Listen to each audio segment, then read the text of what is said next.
સુપ્રભાત દોસ્તો, આ છે બહુચર્ચિત સ્મૃતિવનનો સનસેટ પોઈન્ટ અને આ છે એની પાસેથી પસાર થતો આપણો રસ્તો.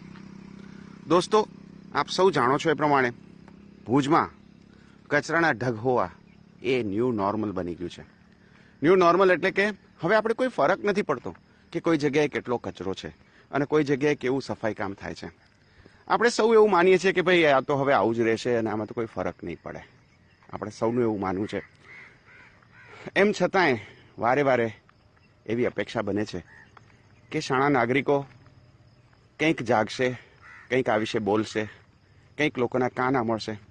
એ જ આશયથી ફરી પાછી એની એ સમસ્યા બતાવી રહ્યા છીએ. તો દોસ્તો, આ છે ભુજિયા પાસેથી પસાર થતો રિંગ રોડ અને આ છે અહીંયા કચરાની હાલત. ભુજની અંદર જે કચરાનો કોન્ટ્રાક્ટ છે એ પહેલાં કંઈ 44 લાખનો હતો એવી વાત છે.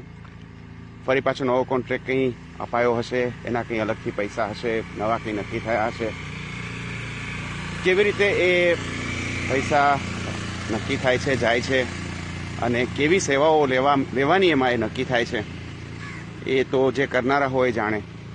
પણ કેટલું લોકો સુધી પહોંચે છે એ વાતની તો આ ગંદકી ચાળી થાય છે. અને એ પણ એક મુખ્ય રસ્તા ઉપર કેવી રીતે અહીંયા કચરાના ઢગલે ઢગલા છે એ દેખાઈ શકે છે.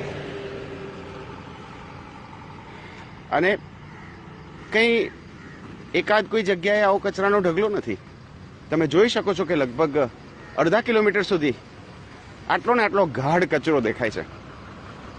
તો ખબર નહીં કેવી રીતે આ સિસ્ટમ ગોઠવાઈ હશે, કેવી રીતે કોન્ટ્રાક્ટર સાથે વાયદો કરવામાં આવ્યો હશે કે ભાઈ આ કચરાનું શું મેનેજમેન્ટ કરવાનું છે, ક્યારે ઉપાડવાનો છે, કેટલા દિવસે અહીંયા આવવાનું છે, કાગળ ઉપર કેટલા દિવસ દેખાય છે. આ બધી જ વસ્તુઓ કેવી રીતે હશે આપણને ખબર નથી, પણ નજરે તો એ દેખાય છે કે બધું કાગળ ઉપર જ હશે એવું લાગે છે.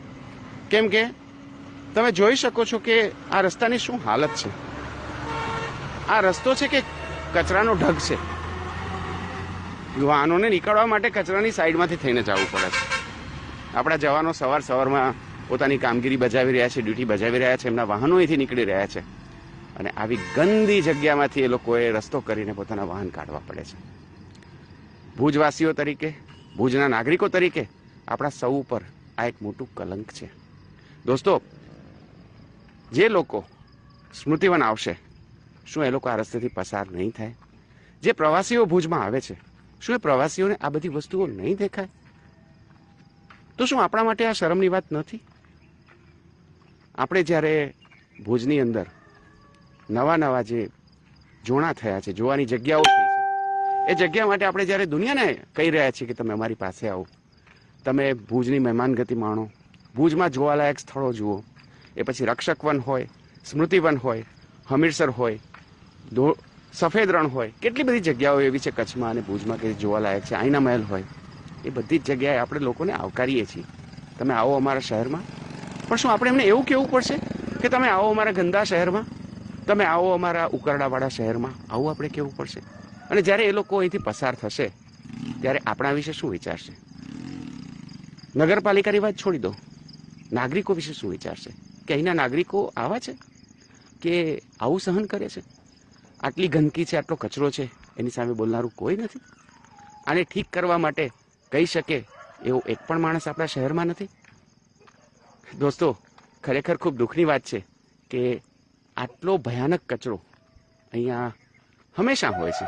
આ આજની વાત નથી, આ વર્ષોની વાત છે. આ ન્યૂ નોર્મલ છે. અને એમ છતાંય વારે વારે આ વિશે વાત કરવા છતાં પણ, વારે વારે આને હાઇલાઇટ કરવા છતાં પણ ક્યારે પણ અહીંયા ચોખ્ખાઈ જોવા નથી મળતી.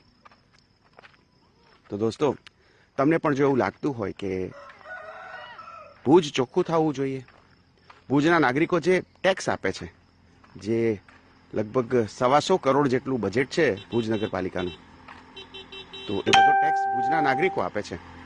તો એ જે ટેક્સના પૈસા દ્વારા જે નગરપાલિકા ચાલે છે એની પાસે સેવા માગવાનો હક પણ ભુજના નાગરિકોને છે. કેમ કે નગરપાલિકાના દરેક મહેકમ, દરેક કર્મચારી, દરેક પદાધિકારી અને ચૂંટાયેલા સભ્યો જે કંઈ પણ સવલતો મેળવે છે એ બધી જ સવલતો ટેક્સના પૈસામાંથી આવે છે. અને રખી કોઈ માનતું કે ભુજના અમુક જ લોકો ટેક્સ ભરે છે, બિલકુલ ખોટી વાત છે. ભુજનો એક વ્યક્તિ ટેક્સ ભરે છે. જો એ વાતની ખબર ના હોય તો જાણી લો કે જ્યારે પણ તમે એક બિસ્કિટનું પેકેટ લો છો, જ્યારે પણ તમે એક નમકનું પેકેટ લો છો, ત્યારે એના ઉપર પણ તમે જીએસટી આપો છો, એના ઉપર પણ તમે ટેક્સ આપો છો. અને એ જીએસટી છે એ કેન્દ્ર અને રાજ્ય બંને સરકારોને જાય છે. મતલબ કે એક ગરીબમાં ગરીબ વ્યક્તિ જ્યારે કોઈ પણ વસ્તુની ખરીદી કરે છે ત્યારે એ ટેક્સ આપે છે. અને એટલે જ એક ગરીબમાં ગરીબ વ્યક્તિનો પણ સરકારના પૈસા ઉપર એટલો જ અધિકાર છે કે જે એક અમીર વ્યક્તિનો છે. તો દોસ્તો, હજી તો આ કચરાના અડધા સુધી જ આપણે પહોંચી શક્યા છીએ. અડધો ભાગ હજી પેલી બાજુ છે. અડધામાં જ આપણે થાક લાગી ગયો છે કે ભાઈ હવે તો બહુ ચાલે, આ તો કચરો ખતમ જ નથી થતો.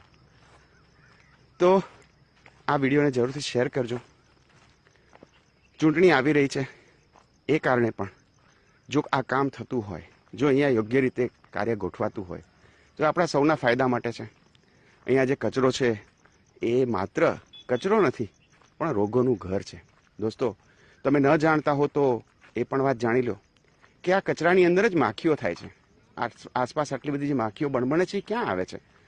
તો આ કચરાની અંદર જ એ માખીઓ ઈંડા મૂકે છે, એમાં એની ઈયળ આવે છે અને પછી એ માખી અહીંથી ઉડી અને આપણા ઘરે આવે છે અને આપણને ડાયરિયા, ટાઇફોઇડ, હેપેટાઇટિસ અને હેન્ડ ફૂટ માઉથ ડિઝીઝ જેવા રોગો કરે છે. તો કચરો જે છે તમારા ઘરની આસપાસ પડ્યો છે પણ એ ઉડીને તમારી પાસે આવી શકે છે. કોના દ્વારા? માખી દ્વારા.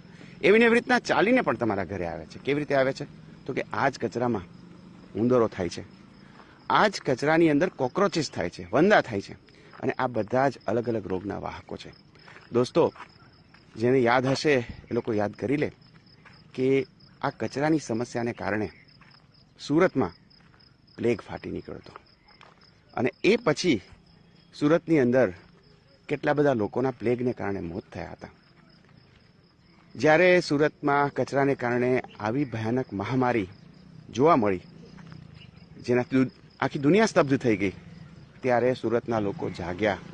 અને દોસ્તો, એ પણ કહી દો કે સુરતના લોકો જાગ્યા, સુરતના બીજેપી વાળા પણ જાગ્યા. કેમ કે ત્યાં પણ સરકાર તો બીજેપીની છે, ત્યાં પણ પાલિકા તો બીજેપીની છે, પણ ત્યાંના જે કોર્પોરેટર્સ છે, ત્યાંના જે લોકો છે, એમણે કહ્યું કે ભાઈ કચરો તો નહીં જ ચાલે, ગમે એ થઈ જાય, કચરો તો કંટ્રોલ થવો જ જોઈએ.